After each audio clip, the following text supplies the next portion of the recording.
Hey, what's up, guys? Welcome back to another episode of Trades Talk. I am here with the one and only Director of Growth here at K&D Landscaping, Mr. Tony Battistella. Tony, welcome to the podcast. What a title. Holy smokes. Yeah, sponsored by Spindrift. Sponsored by Spindrift. DOG?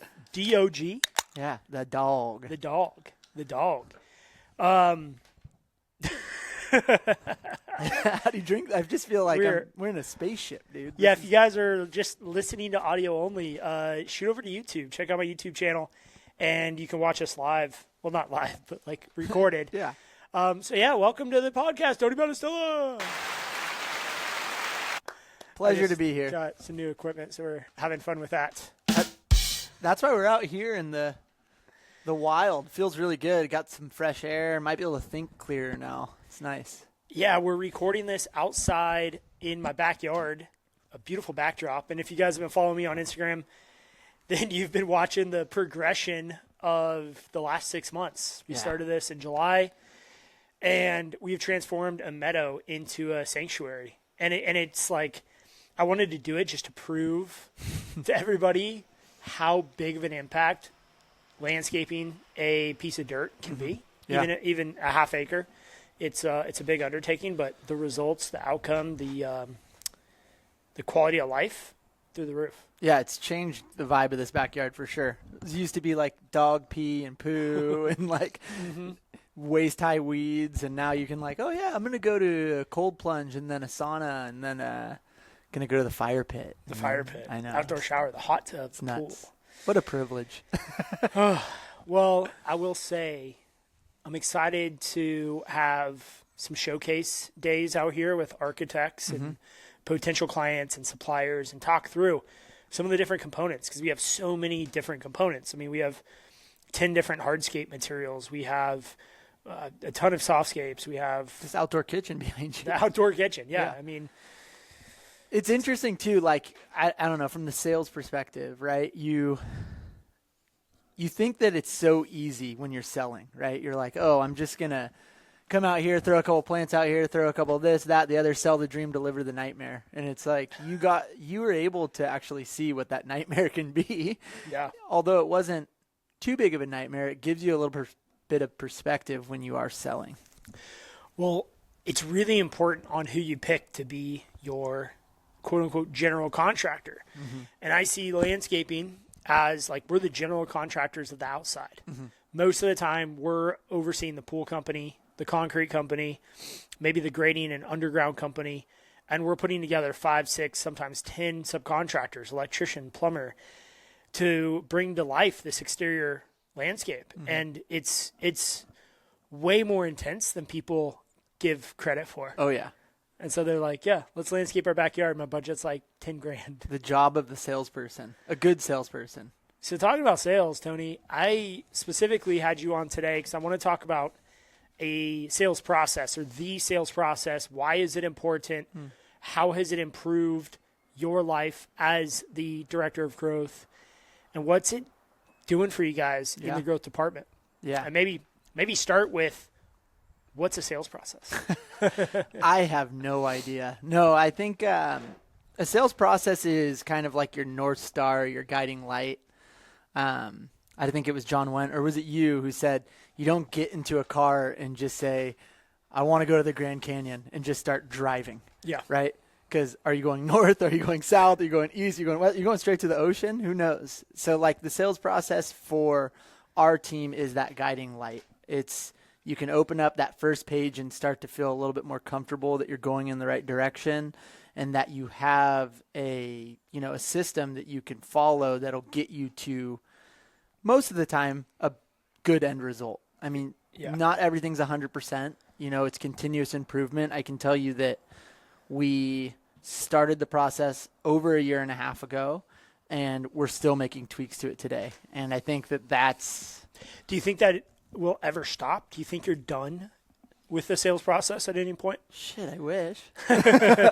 No. I mean, honestly, no chance. I think that the way we sell matches the way the universe is kind of like expanding constantly, right? Like you have to adapt to what's going on around you. The sales process in the 1980s with fax and all that type of stuff is not the same as the sales process with AI and agents and all this stuff. Like, you have to adapt constantly. So for us, we wrote the sales process before agents even existed. Or Right. I shouldn't say they didn't exist. We just didn't know about it. Before they were being utilized day to day, Yeah. like they are today. What a creepy word. Agent. Yeah. I don't know. You had real estate agents. You had travel agents. I know, but I'm just thinking of like the Matrix.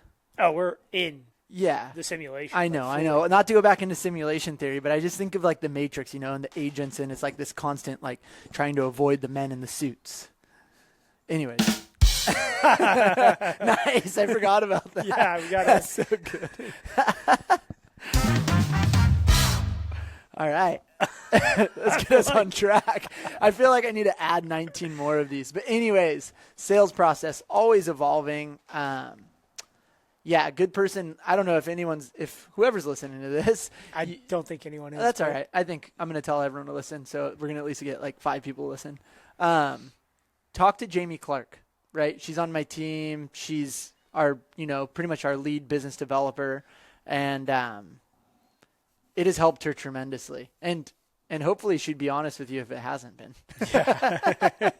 Well, the numbers don't lie. Right. Like, I think organic growth in 2026, and we're seeing this. I just saw a post on LinkedIn from a very large company I won't name that is hiring like 15 BDs throughout California and a few other regions, actually across the country. And what I realized with that, interesting timing, January, they probably just had their annual planning session. They decided, hey, these acquisitions maybe aren't going as well as we hoped. We need some revenue. Let's do this like radical thing called organic growth. Yeah. At K&D, obviously, we've gone from 1 million to 20 million all organically, and we're adding another like 50% growth in 2026 is our goal for maintenance. Yeah, and we're already that's getting crazy, pretty actually, close. to I say mean, that I'm out just saying, loud. like year over year, at least from this point last year, we're pretty dang close. Like to that number, yeah. with a couple big sales. Yeah. Actually, that's a good point. Ooh, that's cool. So, sales process, obviously it's helped because our growth is increasing with velocity. Now, how important is it when you meet with a client or a client calls, hey, I want to get a bid on my maintenance property, my backyard. I want you guys to work for us, but we're going to get a couple other bids and how do I go about getting a bid from your company? How important is it to tell that client in the moment exactly what the next 48 hours or 2 weeks are going to look like and what they can expect from us? Yeah. I mean, clear is kind, right? So like when you are dealing with a client out of respect for yourself, like if you can eliminate those question marks, then the process is just going to go so much more seamlessly. I think that I don't know, if someone were to tell me, hey, yeah, like our sales process takes 6 weeks and I need this done in 3, you cut it right away. It's not like you're trying to bend and fold into what. You just tell the client, we can't, sorry. Yeah. Yeah. I think that that's honestly the best fit. If your sales process works for you and it is getting the results that you want, you're a highly profitable company, you're moving quickly, your people are happy, they're paid well, why change it, right? If it's, you're in rapid growth mode and like you need to you throw shit at the wall and see what sticks, basically, then yeah, but that's not a sales process, right? Your sales process is like like I said, your guiding light, your clarity. And when you don't have a sales process, how do you know what's working, what's not working in a company? Because you don't know if what Jamie did or what Rudy did or what Kendall did in the sales process that they created and they ran. Yeah. Like, you don't know what worked and what didn't work because everyone's doing it differently. Yeah. You have no idea. Yeah. You have no analytics. You have no data. You have no oh man, like if I call this client within 10 minutes versus 24 hours, what's my close percentage, right? Yeah. But with the sales process, we have some of that data and we've seen what works. And we see that if you call a client within an hour, your close percentage goes up. It's part of the sales process. You got to follow it. If you don't follow it, you get a spanking. Wait. Yeah. Oh. Just got to hold it down a little For bit. spankings. So when you're taking leads, you're mentioning speed to lead here. Yeah. First off, you got to answer the phone. Right. Right? Like, that's step one. Like, picking up the phone. I never thought that it'd be so hard for people, but in this day and age, we've made it so easy to not talk right to people. Yeah. That they're like, okay, what AI chatbot what info form can I fill out? What GPT prompt can I put in to get a bid? And realistically, you got to pick up the phone. You got to talk to a human. Yeah. It works. You don't necessarily have to. I don't think that that's always the way it's going to be. Like, I think that eventually we're going to get to the point where the creepy little agents are filling out everything and doing it for you.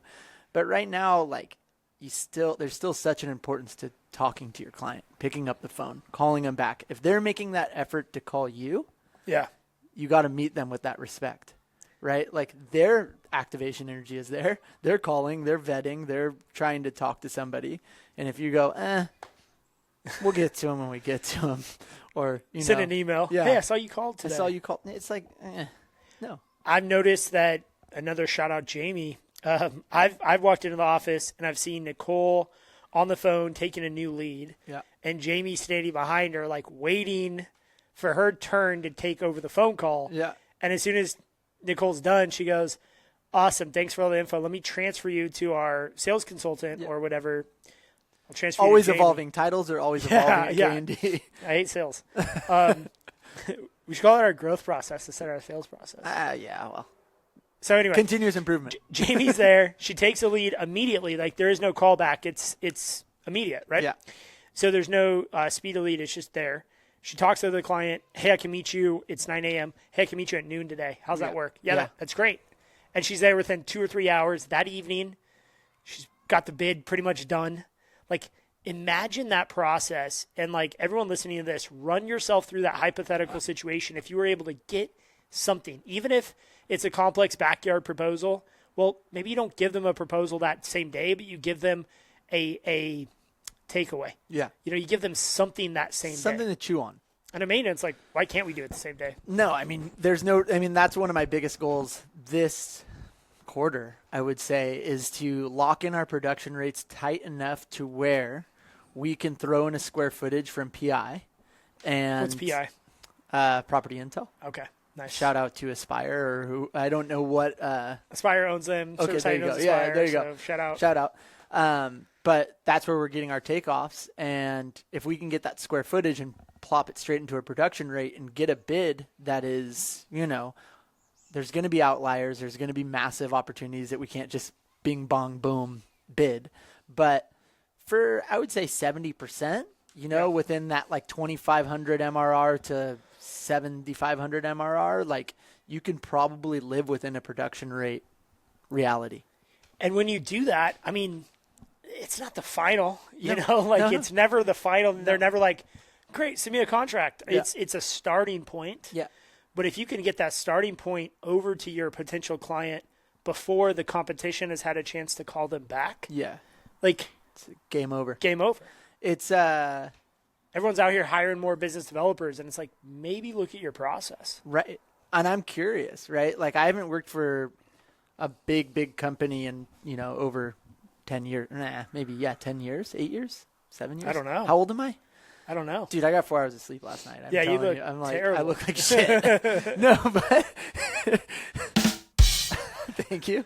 Like, I don't know what their process is. I know when I was at a larger company, there wasn't a sales process. It was pretty much as clear as, like, go to the big events with, property managers and stuff and get to know them and get the bid and, we'll go from there. But, you have to have something that's replicable. And back to the, our process, during our planning session, Jamie got 2 leads, right? Yeah.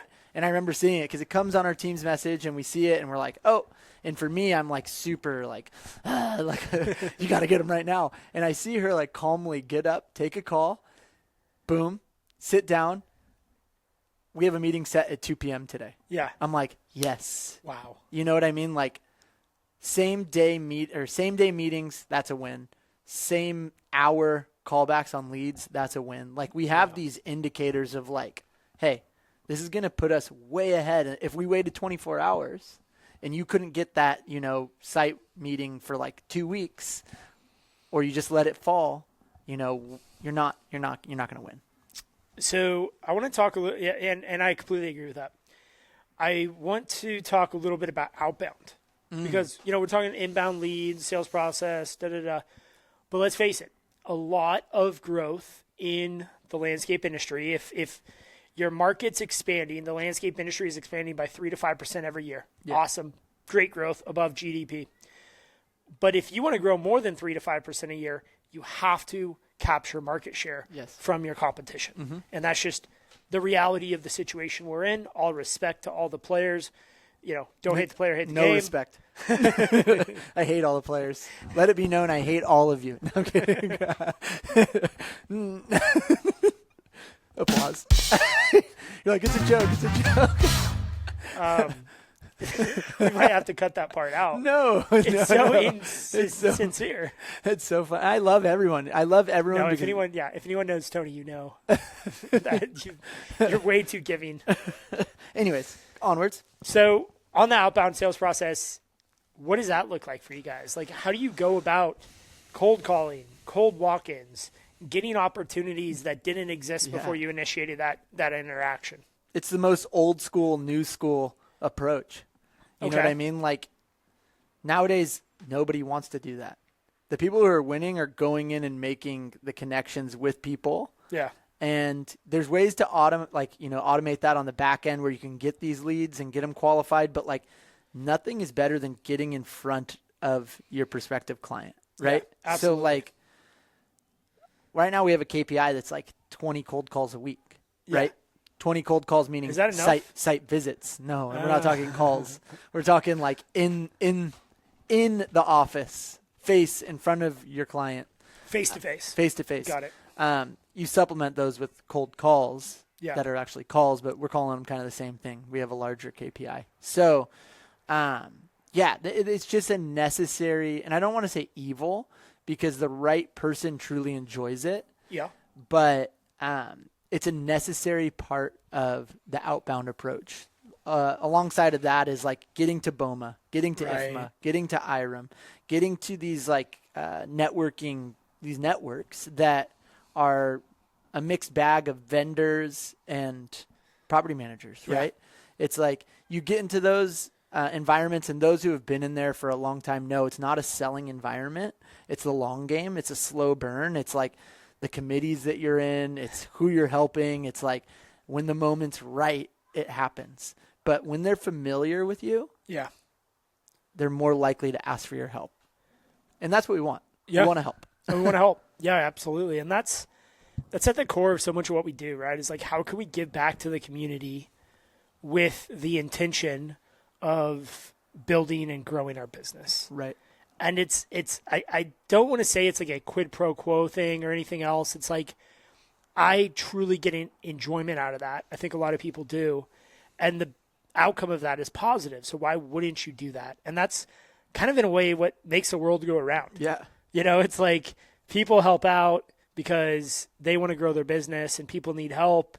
And together we can ultimately be a better industry if everyone's helping each other. We forget, money is a tool. Revenue for your company is a tool, right? Yeah. It's like with more revenue means you can pay your employees more. You can do more outreach. You can help your clients through community beautification, through, better service, whatever it is. When you have more revenue and more profit, you're able to do more for those around you. Like for us last year with the community impact, right? If we weren't doing well as a company, and like last year, call a spade, it wasn't our best year. No. But in metrics, financially focused metrics. Exactly. Yeah. But we were still able to have one of our most giving years. We had more contributions to our community than we did any year previous, right? And so for me, that's an indicator, right? We're doing the right things. We're doing what we need to do to give back. Yeah. And if you're not doing that and you're kind of sitting in your office like Mr. Burns, counting every penny. Give me the profits. They're going to my shareholders. I don't know. It's like we need some of that to go back to our community, or else nobody's truly winning. Yeah. So, yeah. So on that note, it's a little bit off topic of sales process and growth. There's no top. Remember, when you talk to me, we can't have a topic. There can't be a topic, or else it's going to sound freaking weird. You can't go. My brain, I'm thinking about these persimmons that I'm seeing behind you. Dude, there's persimmons. I'm looking at the palms that, got a little bit of frostbite. We got to do this inside next time.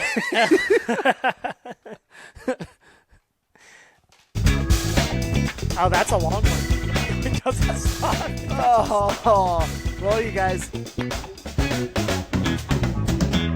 little bit of freaky, naughty Every music. time I have Tony on the podcast. That's a little erotic. You think so? Yeah, I think that we should cut that one. That's a little bit like bound chicka bow wow. Like, come on. Oh, that's pretty good. Well, we can, yeah. We're not cutting any of this. So, when you're, I can't even focus now. When you're going through a tough time as a company, yeah, and we went through this last year, is like, and you're looking at your P&L and you're like, all right, we got to cut some costs. We got to right size this budget. Yeah. Well, there's some easy areas that you would initially go to, right? Well, employee training, employee swag, company barbecues, company Christmas parties, community beautifications, community donations, nonprofit donations, hundreds of thousands of dollars, multiple points of net profit. And you have to ask yourself, do you cut those to improve profitability, or do you push through the valley of death and you continue to fund the things that are going to get you to the next level, but are going to be more risky as an owner or as a leadership team member on the business, knowing that you're making a big bet by spending that money in a year where profitability is not 10% or above. It's all a gamble in reality. Mm-hmm. Like, when you look at this, like, everything you do in business, you can have very calculated ideas of what should happen and what might happen based off of your forecasting and your P&L, but it's all a gamble. Yeah. And it's like, for me, I would always rather, if I'm in that death valley, I'd always rather see what's on the other end with a little bit of sunburn than cower back to the AC and never know. Yeah. You know what I mean? Like, I'm a gambler. Yeah. It's just in my nature. Like, I love that dopamine. I love the chase. I love the grind. And I think that you have to have a part of that to exist. Are you just texting away here? No. I'm listening. What I'm adding, what I'm bringing in here is. I thought that maybe you were ordering lunch or something. I am kind of hungry. Yeah. Okay. So what I wanted to ask you is, pushing through that valley is very difficult. Most companies don't do it. And that's why most companies never achieve 8 figures in revenue. And this is a big focus of the Disruptors community. How can we get people to 10 million and above, 8 figures and up? Because I do believe so much is unlocked at that level when we talk about giving back to the community, giving back to our team. Right. So I want to ask you, and we're gonna use ChatGPT, Landscape Intelligence, AI. I need to get some of my pond water to get my brain thinking. Please do. And we're gonna ask it, how many companies in the United States achieve 10 million in annual revenue of landscape companies? So go ahead, take a guess. Out of all the companies, what's the percentage of 8 million and above? Of 10 million and above. 10 million and above. 8 figures in revenue. 5%. So 5 in every 100. Ooh, 2%. Yeah, I was thinking. Honestly, I think it's less than 1%. Really? I think so. Let's see what ChatGPT says. So, ChatGPT says there are roughly 650 to 730,000 landscape companies in the United States. That's coming straight from NALP. Yeah, isn't that crazy? So let's just call it 700,000 landscape. We should all just join forces. Let's do it. One process, one way of doing things, landscaping. About 65% of landscape businesses will never earn $1 million in revenue.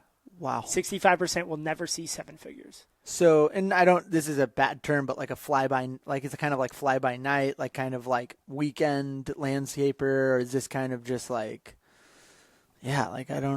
Licensed landscapers. They're all licensed. Yeah. That's where the data is coming from. That's so impressive. Think about that too, right? If you include unlicensed landscapers, then it becomes. Oh yeah, especially in California. Yeah, 3x that number. I'm just thinking, I'm like, dang, Millions. and there's nothing against that. Like being under $1 million, like if you're a 3-man operation and you're running $900,000, or a 2-man operation running $900,000, like you're taking home good money. No, I think there's a lot. I talked to a lot of companies and operators that are just getting started, or they've been running at a side hustle, or they've just been struggling with putting it all together. Right. And they've got 3, 4, 5 employees or 2 employees, and they're in 250, 300,000 in revenue. I want to help those people too, and hopefully this podcast does help them, because someone like that putting a sales process in place, I mean, that could be huge. Putting it in early. Yeah. Right? Like there's a lot of pain trying to like retroactively add a sales process to a $20 million company. Oh my God. Because there's so many ideas of like, oh, well, this worked, that worked, that didn't work. And then it's like, well, we don't really have any data. We just have, we have an idea. We have too much data at 20 million. Sometimes. Actually, it's opposite. All right. So Landscape Intelligence says the top tier, the 10 million plus club, only a small fraction of total landscape businesses break the 10 million in revenue mark. And it kind of mentions Landscape Management 150. Shout out Landscape Management Magazine. Yeah, for sure. Love that magazine. If you guys aren't subscribed to that, make sure it's free. Might as well. And it says 90+% of landscape companies will never reach 10 million. Looks like conclusion, ChatGPT says, less than 1% of all firms will ever reach 10 million in revenue. Jeez. Less than 1%. And that's like, I mean, that's shocking to me, because anybody with a license has the capability to get to 10 million like within 2 years. I say that so like broadly, but I mean like with the right systems, with the right process, and obviously you have to have the right leaders. These are all very important parts, but the opportunity is out there, right? The opportunity is there. Yeah. And to your point, you can have the best strategy, right? You can go out, you can join disruptors, you can join Leanscaper, you can join these communities, you can join a peer group like ACE and get surrounded by people that have the strategy, that know how to do 10 million plus in revenue. But that's like not even the most important part. One of the most important parts is the story you tell yourself. The story you tell yourself is so, so important. And I'll give you an example. When I took over as CEO of K&D Landscaping, we were doing, let's say, $1 million, going on $2 million in revenue.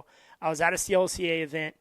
I was with 3 leaders in our industry, Jerry Allison, John David, and Regan Berry.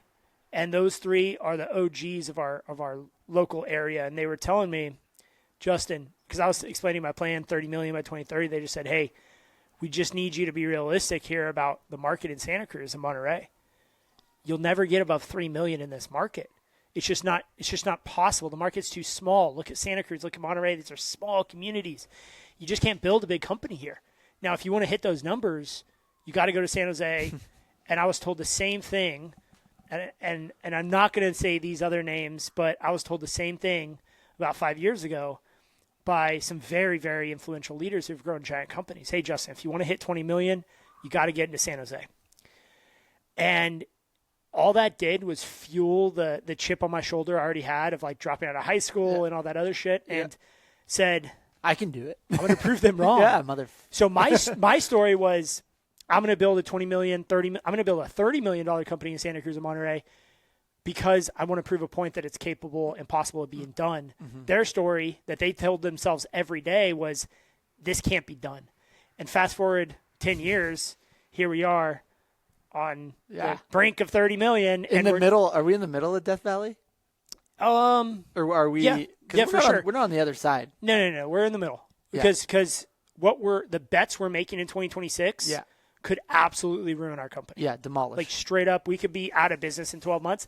And that's why we don't have outside investors, because they would probably say, fuck no, too risky, Justin. Yeah. But hey, me and my dad are 90% of the owners, and everyone else is on board. So while we're talking about depressing things, what, I guess my question for you, I'm spinning this on you, you know, becoming a CEO of a company that has been family run for, you know, X amount of time. At that point, it would have been 14 years. 30 years. At that point, it was 2015. Yeah, we started in 1986. 30 years. Jeez. 30 years. I need to know my years. company history. This is our 40th year in business. I know, this is our 40th year. We have a big party. It's going to be released soon. Anyways. Yeah, let's do it here. I know we should do it here. The imposter syndrome. Yeah. Right? I know it's a massive weight that I carry every day. Yeah. Like it's something that I think people who are self-aware and see the challenges of the world, it's rare if you don't have imposter syndrome. Yeah. Like you might be, you know, a psychopath if you don't. Yeah.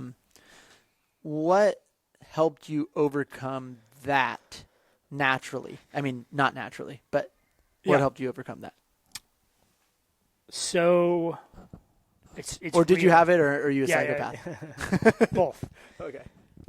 It's real. Imposter syndrome is real. It's the term we all use. I don't know if it's accurate, but it goes back to the story you tell yourself. Mm-hmm. If you constantly tell yourself every day, I'm good enough, I'm smart enough, I'm capable, I'm here for a reason. Yeah, I always used to think that was so dorky. Like, you know, sitting in the mirror, true. You are strong, you are good, you know what I mean? Like, yeah. It feels dorky because I think that's your inner critic that's like, don't let that part of you get any stronger because it's fun to just tear yourself apart. Oh, I mean, it's not fun. It's like this double-edged sword. It's like, you know, you're in control of something. So you're in control of tearing yourself apart, you know? You have to stand guard at your mind. Yeah. And that's why I think, I mean, I've experimented with some hallucinogenics and some heavy doses of, you know, psilocybin and what have you. And in those moments, it's really interesting when your brain stops trying so hard to make sense of the world. Yeah. You start to realize, like, oh, shit, like, this is not that big of a deal. For sure. You're telling yourself it's a big deal. You're telling yourself running a $20 million company is a big deal, when in actuality, it's not that big of a deal. In the grand scheme of things. When we're looking at and I mean, as you could probably tell, and if anyone who's ever had a conversation with me, I've definitely done mushrooms before. And it's, you know, psilocybin, however you feel about it, it definitely either brings you closer to God or closer to yourself, right? Yeah, I think it's one of those things. Either way, it's like, it's a very eye-opening thing. And I can tell you my one experience, you know, that really just shoots through to me is like, I was in Nicaragua and I was at this like estuary mouth, and it was sunset, and there was massive Nicaraguan mountains. There's a volcano in the back, and I was going through a hard time. Like, it was end of COVID, but I was with all of my best friends. It was like my 30th birthday, and I like was taking these little chocolates, and I was like, oh, this is like fine. This is normal. All of a sudden I was high off my ass. Yeah. But something inside of me, it was almost like I went to this point where I was like so clearly talking to me. Like, as Rastafarians say, I and I. You know, it was just like, it was me and me. And I was having these conversations, and I was like doing this deep work that I had tried to do for years and years and years, and somehow I broke through. And I can tell you the clarity I felt after that moment. You know, obviously I'm in Nicaragua. It's perfect weather. We're swimming. Yeah. It's like gorgeous. It's a good environment. But I just remember being like, wow, if I could get to that point, and I truly think people can get to there without mushrooms, and I'm not like condoning that you have to go do mushrooms or do anything like that. No, yeah. You do it through I think it's like you can get there and be able to have those conversations and create that clarity. And there's no judgment in that time. That's the one big thing I noticed. It's not like I'm judging myself. I was just there. Yeah. I was like, wow, I am more connected to me and this earth than I've ever been. And I don't know, that's maybe just like the mycorrhizae of it all, like everything's connected. But like, did you have to go through a bit of a breakthrough during that? Like, if you could remember those minutes leading up to that clarity, was there this Holy fuck. like like growing tension, growing pressure, that like things are not okay, and then you kind of get to this level out, you reach the summit, metaphorically, and you break through to this point of like, Yeah. whoa, like I'm okay. You can feel that all within the couple hours of it. It was like, the beginning, I was like, oh God. Yeah. Like I'm in for a I think trip. I took too much, right? And that's the initial thought. You're like, oh God, I took too much. I did this. I'm done for. And then all of a sudden it was like, dude, there's no turning back. Yeah, you right? got to go through the valley. And to compare that to where we're at in business now, it's like, if I would have turned back in that moment, there would have been just this massive disconnect. Yeah. It would have been like all of a sudden, that it would have solidified I don't trust myself.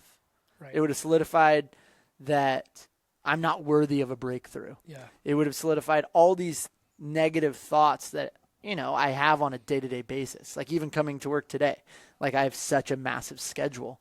There's so many doubts in my mind, but like it's getting that momentum and spinning it for yourself. Yeah. Right. And we have a dynamic listening base. So I don't know, like going on it's very California of us to go on like the whole psilocybin journey. But I think regardless of what it is, it's like you owe it to yourself to have a breakthrough. Yeah. Right. Get over that stale story you're telling yourself of like, I'm not capable. I'm not good enough.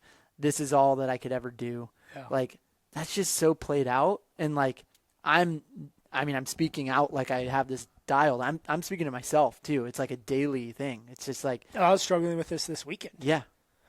And you outlined the third pillar, or really the foundation of the three S's that I was going to say is like you got the strategy, right? That's how we do it. Very, very important, but very not important. Mm-hmm. The second is a story. What story do you tell yourself? And the third, the foundation for everything, and you just explained this perfectly, is your state. Mm. When you're in the right state, anything is possible. And if you guys listening can think back to a point where you had resolve, you had clarity, you had this breakthrough where you believed in yourself to a point that seemed irresponsible. And at that point is where true success lies.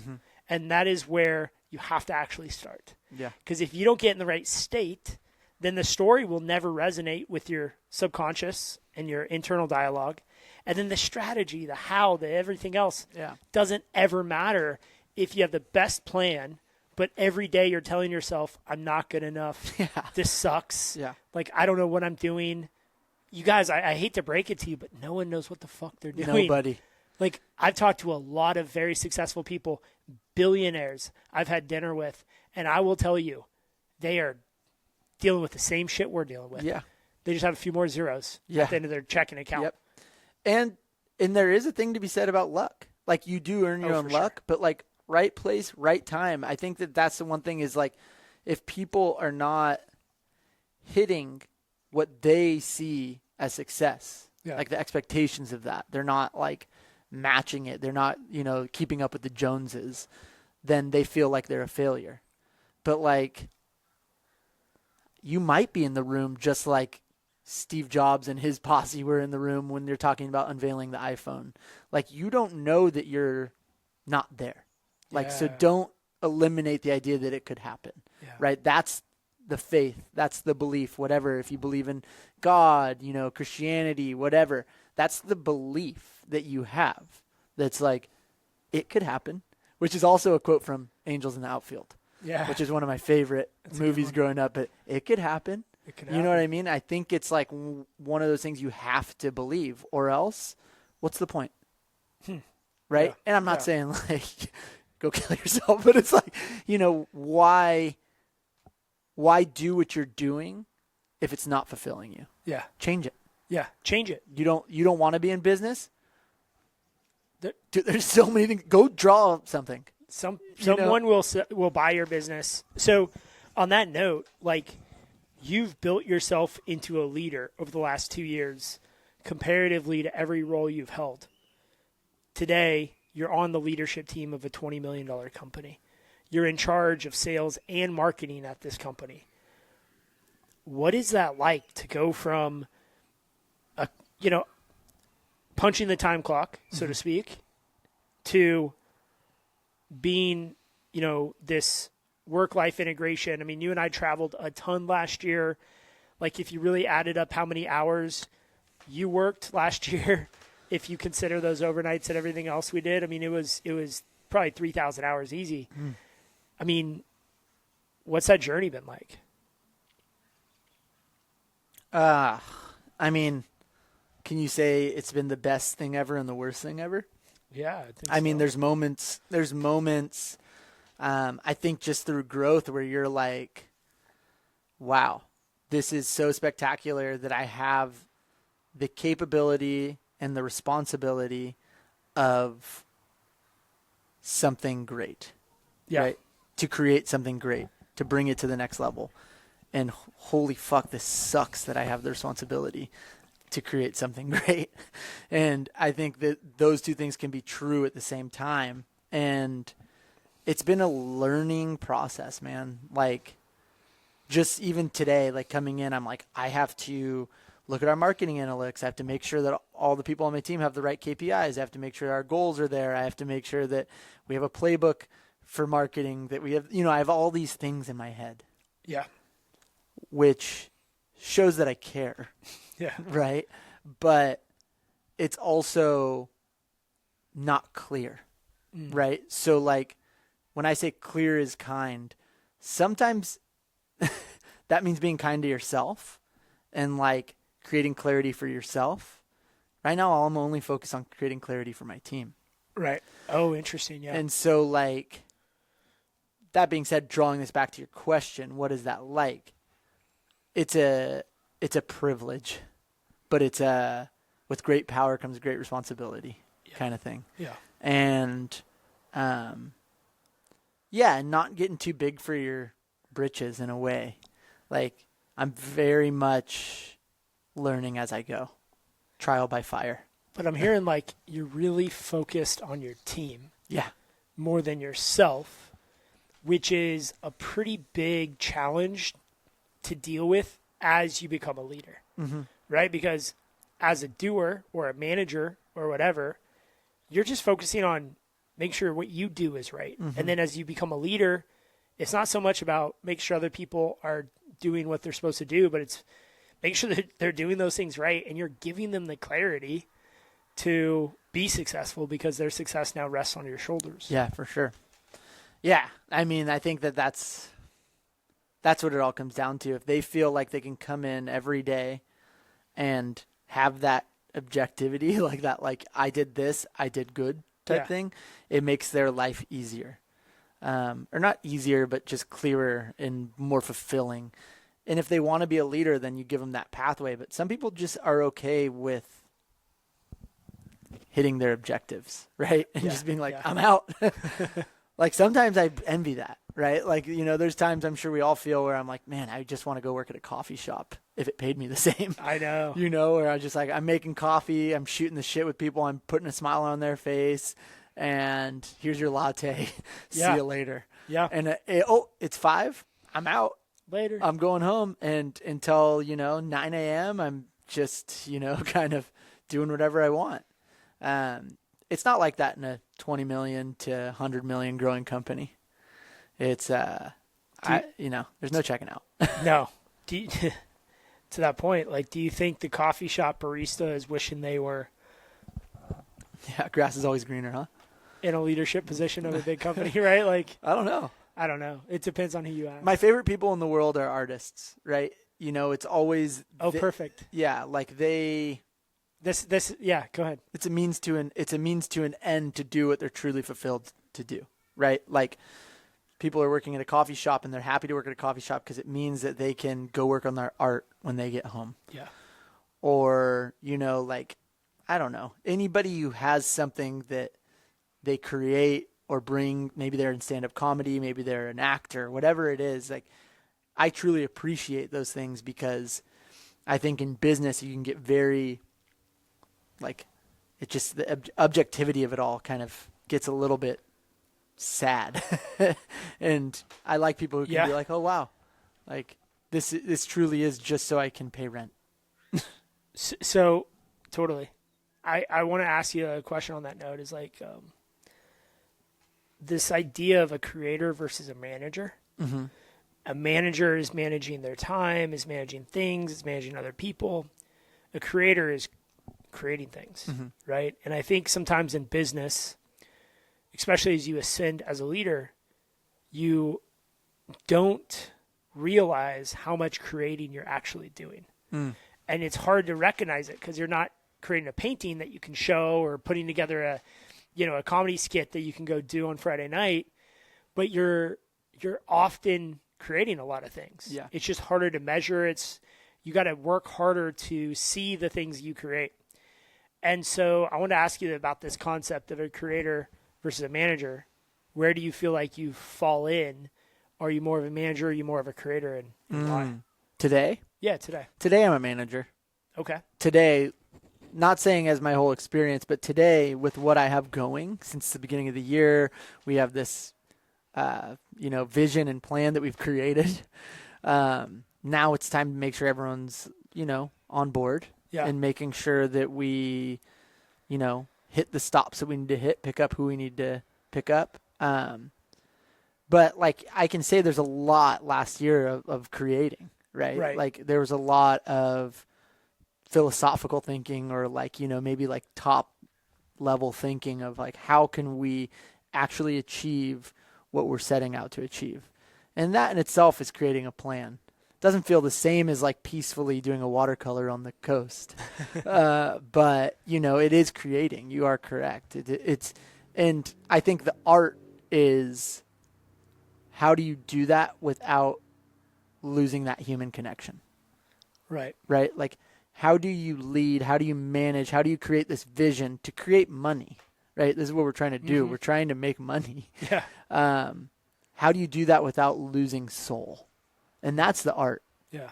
Truthfully, because like, as we go down this pathway of technology and, new ventures, it's very easy to lose that side of things. And I think that the people who are going to get the furthest in the next 10 years are the people who learn to balance that, because AI is coming, and there's no stopping it, right? Yeah, it's here. And it's going to make a lot of humans obsolete. Yeah. You know what I mean? Like, it's going to do that. But the people who are going to succeed are the people who can balance that without losing their soul. Because when you turn everything over to the robot, what do you have left? What? I didn't take mushrooms, by the way. What? Yeah. No, this is just Monday afternoon now. Jeez. So what's your definition of your soul? What's a soul? When you say don't lose your soul? Yeah. A soul is, I think it's your foundation. It's your pillar. It's like what you had as a kid when you were running through a park playing tag. Okay, yeah. You know what I mean? Like, it Unconditional is unconditional happiness. Yeah, and maybe like conditional, but like maybe it's like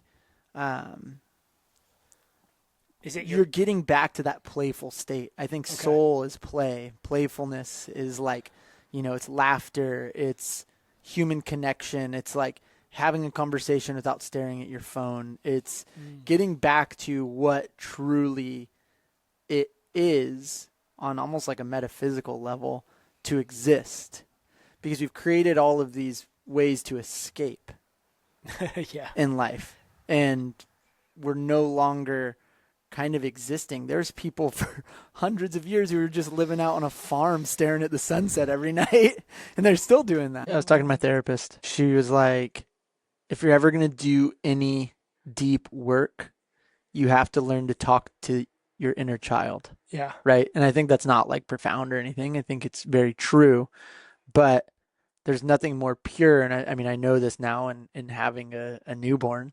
There's nothing more pure than a child's life, right? Right.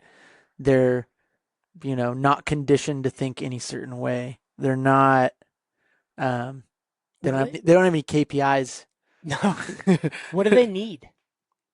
They need love. They need attention. Yeah. They need care.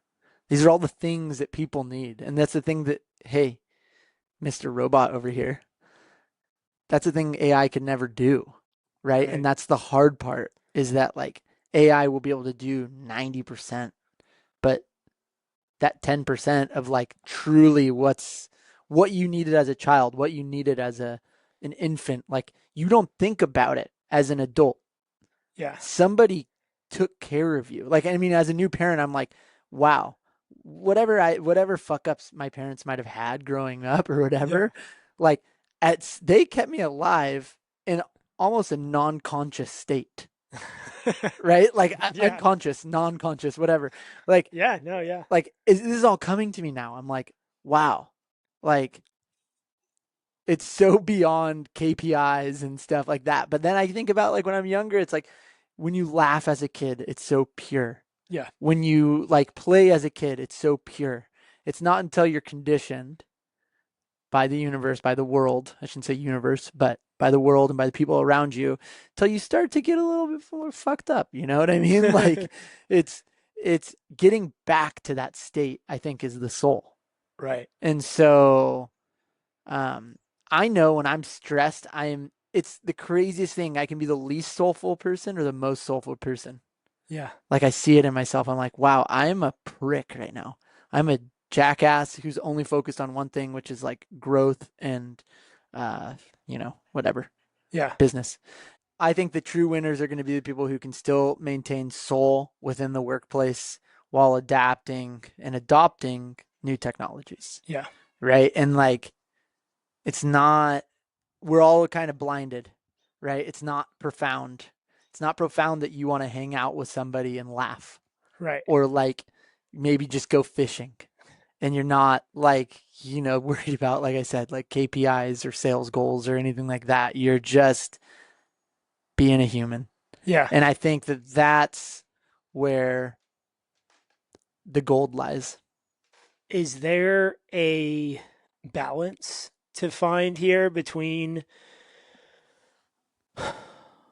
managing KPIs, creating clarity, building a vision, and the human aspect Yeah. of life? And, you know, obviously I think maybe like we're all in pursuit of that balance. And when you study Pursuit like of happiness. pursuit of happiness, Yeah. when you study like extremely successful people after they, let's say after they sell or they retire, especially people with money, it's really interesting to see what they do. They start to get very involved in nonprofits. Mm-hmm. They start to want more access to things. They start to surround themselves with people that have been there all along, but they've changed their justification for why they spend time with certain people. Mm-hmm. They end up spending more time with family. But we don't talk about how often for 30, 40, 50 years these people were miserable fucks. That's what I mean. It's Yeah.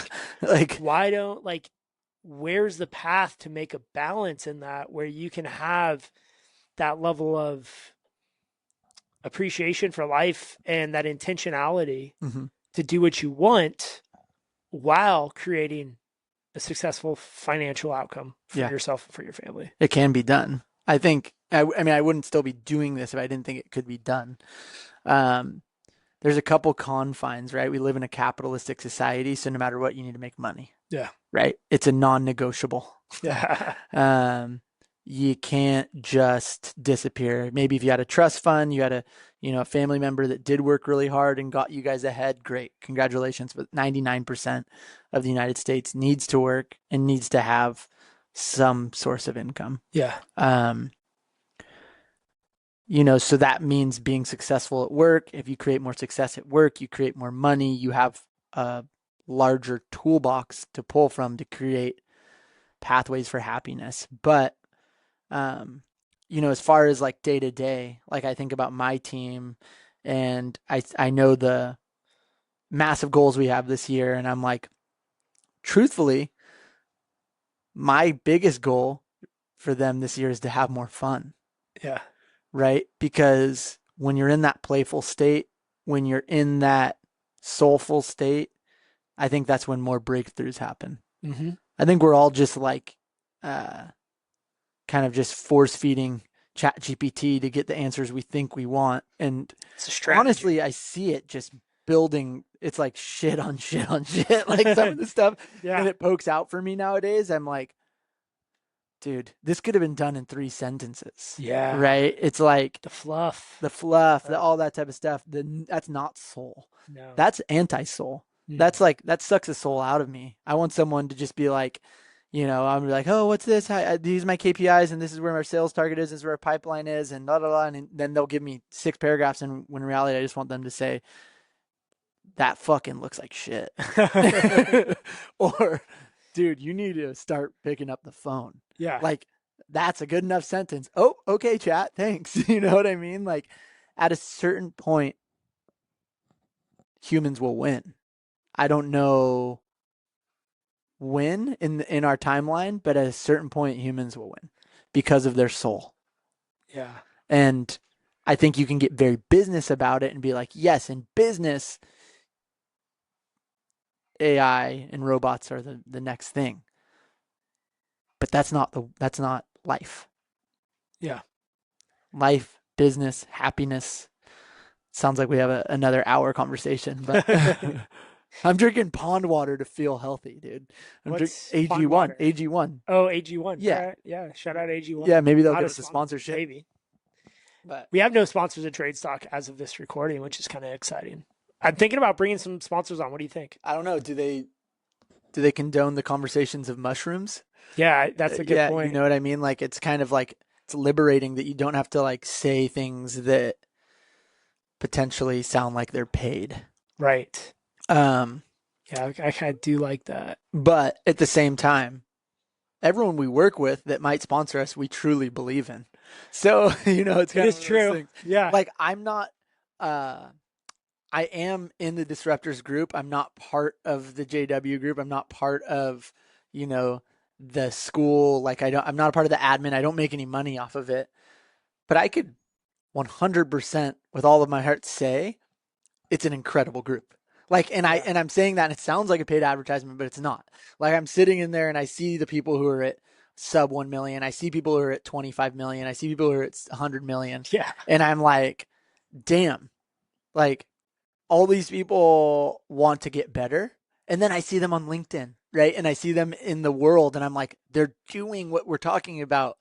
I know, huh? And I'm like, see them go and post the video that we were saying we all need to go post this. Right.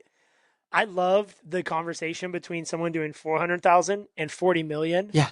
And how they were learning from each other. Who's teaching who? Yeah. Yeah. Like, we're never too big to learn. We're never too smart to learn. Yeah. We're never too successful to learn. I think that's why I do well, is because I think I'm just so stupid. no, that's the story. That's part of it. Yeah, that's the story I tell myself. I think it's more just like, it's okay. It's like, I mean, I was watching a ton of Game of Thrones, but it's like, nothing, Jon Snow. And it's like, I know nothing. Like, I genuinely know nothing. I can feel smart because I can access ChatGPT and they can tell me all these things and da-da-da. And like, I know majority of these plants. I know how to lay them out. I know a lot, but I know nothing. And I think that is ultimately, hopefully, but ultimately why I will be successful, is because I'm always open. Yeah. I don't feel like our sales process is the end all be all. Does it help? Hell yeah. Is it what will work for everybody? No. But I know enough to know that I know nothing. That's a great place to end it. Because if someone made it through this, like, I think I said this in our last podcast, if someone made it through this whole thing, God bless hit them. me up, give me a summary, and I'll send you a $25 gift card. To what? I don't know, to fucking therapy. $25 gift card to therapy is not going to get you very far. It'll get you 10 minutes to talk about the 2 hours you wasted. No, I'm kidding. No, it's good. I can't let you go without a trade secret, though. So think of something in your past or something recent that you've learned that you feel like is a trade secret. A trade secret, huh? It's not a secret, but have more lunches with your clients. Yeah. I think that it is, and don't make it a sales conversation. Oh, thank God. Yeah. Go talk to them and don't mention a single thing about wanting to maintain their property or do their backyard. Go genuinely sit down with someone and go, how the fuck are you doing? Yeah. Right? It's the biggest difference. And I don't think it's a secret. I just don't think people do it as much as they should. Yeah. Because there'd be a lot of fatter people and a lot of happier clients out there. Because there'd be more lunches being had. Yeah. What would you say to people who say, I'm too busy? Then you're too busy to have long-lasting, strong relationships. Yeah, make time for it. Yeah, make time for it. I mean, the thing is that what you're ultimately doing is it's like buying a house. Eventually you're paying yourself back. Every time you make a mortgage payment, all that type of stuff, it's like, damn, it sucks I have to pay my mortgage, but I'm paying myself back. Yeah. You know what I mean? Ultimately, end all. Yeah. Building equity. Yeah, you're building equity as a human. Yeah. Right? Human equity. It's a human mortgage. Human mortgage. Lunch. Human equity. There you go. I mean, sweat equity. Sweat equity. Dude, stay tuned for that. Dude, stay tuned for that. Sweat equity. Hit the box. All right, guys. Have a great rest of your day. Thanks for tuning in. Peace out. Thanks for tuning in to Trades Talk, where the next generation of disruptors comes to raise the bar. If you got value from today's episode, share it with someone in the trades who's ready to level up. For more tools, insights, and community, follow host Justin White and join the movement at jwhitegroup.com.